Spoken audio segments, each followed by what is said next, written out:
Mahangos kayo ah.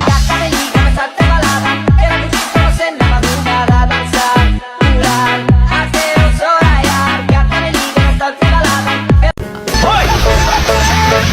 Eto ang 1,000,000. Layuan mo ang anak ko. Sige. Pero dagdagan mo ng 20. Hindi. Ayan na nga ang 1,000,000. Aanin mo ang 20 pesos. Pamasahe ko sa jeep. Wala silang panakuli dyan. Sinasabi ko na nga, Be. Kaya namamagitan sa inyong dalawa. Ibigyan kita ng 1,000,000. Layuan mo ang anak ko.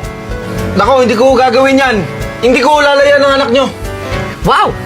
Ganun mo kamahal ang anak namin? Pero kung gagawin nyo yung 1.5, kwarta ako. Sige o, inyo na yung anak nyo. Sinasabi ko na nga ba't may relasyon kayo nitong hampas lupang ito? Etong 1,000,000. Layuan mo ang anak ko. Di ba? Ayoko pa. Ito na po 1,000,000 yan. Hindi ko po magagawa yan. Ha? Dahil mahal mo ang anak ko? Hindi. Bakit ayaw mo tanggapin itong 1,000,000? Eh kasi po pag nagkatuluyan kami ng anak nyo, eh sigurado ako mas malaki po yung mana na bibigay nyo sa amin. Kaya no deal na po tayo. Aha! Sinasabi ko na nga ba't may karelasyon ka na? Hoy, ikaw lalaki. Sandali lang, ha? Eto ang 1,000,000. Lumayo ka sa anak ko!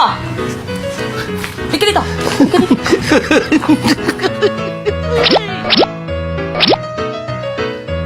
Sinuhulan ko na nga yung boyfriend mo para maghiwalay kayo at maghiwalay na kayo ng tuluyan? Parang ang saya-saya mo ba? Hindi ko naman po boyfriend yun eh. May utang ako doon. At least ngayon bayad na ako. Hoy!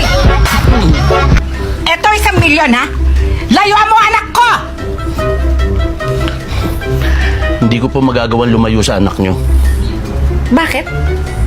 Kasi po, marami pa akong gustong malaman tungkol sa'yo. Kasi dati pa, noon pa, Ano? crush na kita. Ah, crush na crush, ha? Napa. Sinasabi ko na nga, be, hampas lupa ka. Eto 1,000,000. Layuan mo ang anak ko! Sige, akin na to ah. Tumahimik ka! Pero mama, kasi... Teka, paano ko? Sino ka? Ako yung boyfriend niya eh. Ha? Eh, sino yung isang lalaki kanina dito? Wala. Nagtanong lang kung saan papuntang bayan. Mag-usap tayo. Yes po, Donya. Mama, unti-unti nang umiibig ang anak ko sa'yo. Kaya ikaw na ang lumayo sa kanya. Eto ang 1,000,000. Lumayo ka! Donya, parang kailangan nyo yatang dagdagan to. At bakit ko kailangan dagdagan yan, ha? Eh kasi unti-unti na rin umiibig yung isa niyo pang anak.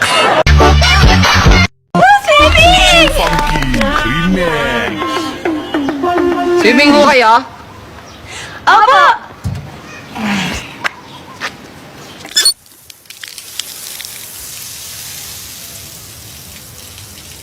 Tagal pa to. Ay, basta full break. Mag-YouTube break.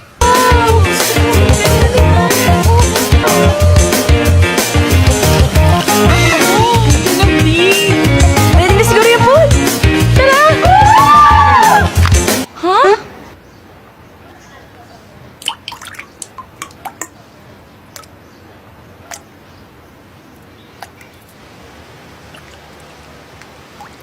Ay,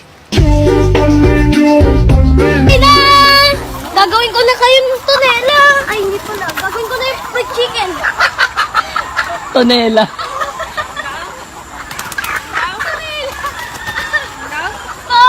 Ano yung tonela ba yun? Pag pinagsama ang Tide at saka Ariel, bubula ba to o hindi? Bubula po sir, kasi pareho silang may borax ingredients. Ganon din po ang aking sagot. Bubula po sir, pag pinagsama ang Tide at saka Ariel. Hindi bubula. At bakit naman? Kasi walang tubig.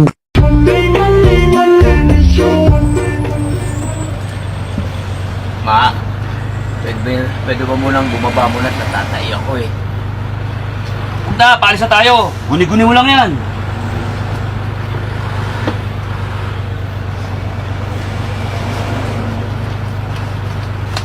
Ma, pwede ba munang bumaba muna at natatay na ako eh. Hindi nga pwede, guni-guni mo lang yan.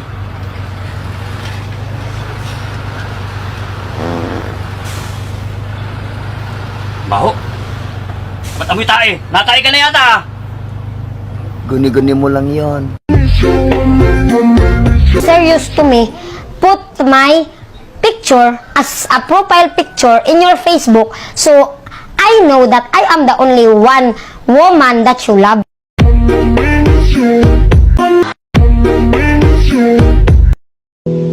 Too funky, remix. Nasaktan paminsan-minsan, bawat sandali na lang.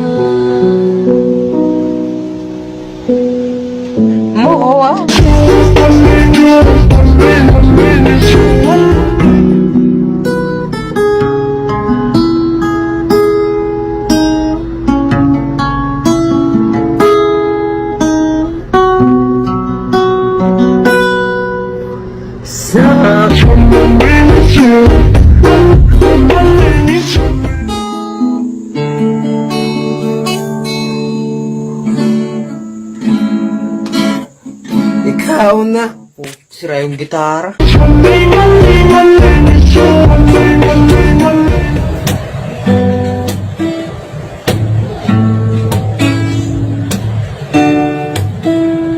It's you.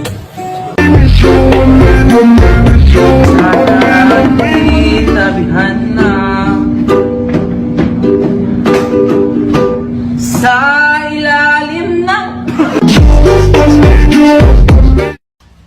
Time's up. Remix. Time's up. Time's up.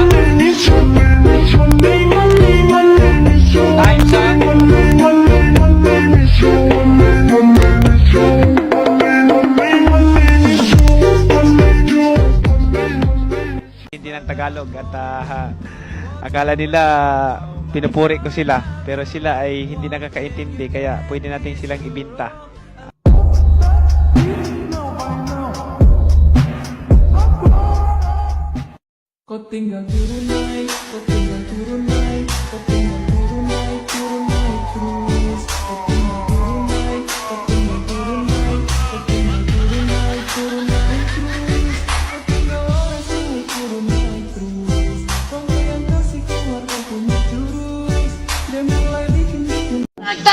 Too funky, Nakalimutan na kita! Isa! Dalawa! Dalawa! Dalawa! Dalawa! Sa bawat sadlit, handang masaktan, kahit di mo alam. Naglan kayo para may kumi.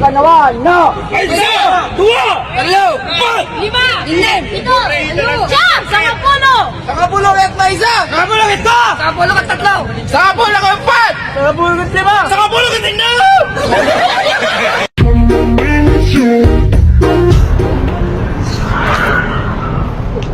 Boss, pwede ba magtanong, boss? Ano? Saan ba yung papuntang Quiapo? Yapo? Oo. Diretsuhin mo lang, sir. Pagdating mo sa may kanto sa dulo, kaliwa ka. Pagkaliwa mo, mga unang kanto, kumanan ka. Oo. Tapos, pagdating mo dun sa may kanan, may McDo. Oo. Kumaliwa ka ulit. Oo, boss. Tapos may makikita kang pabrika ng sigarilyo. Oo. May makikita kang gwardiya dun sa labas, dun ka magtanong.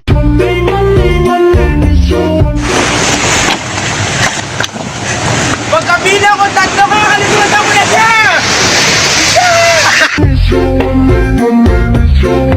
Siya pa rin pa, siyempre naman. Ayun! Di sabihin mo kay Mr. Mahal na mahal mo siya. Hello, mahal. Huwag ka naman magselos. Ikaw ang mahal ko. Number 1 ka sa buhay ko. Huwag mo siyang number one, dapat siya na lang ang only one. My only one. Ipagsigawan mo ang kanyang pangalan. Ulitin mo. Ay, Bobby! Nandito na ako sa Wawawi. Sabi mo, ba't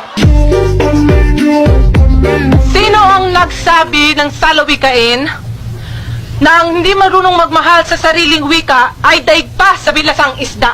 Ma'am? Uy, dali-dali naman yan eh. Si Berta nagtitinda ng isda sa palengke. Anong pangalan mo? Jose Rizal. Niloloko mo ba ako? No, ma'am. Si Aling Berta na nagtitinda ng isda sa palengke ang nagsabi sa akin na si Jose Rizal ang nagsabi niyan.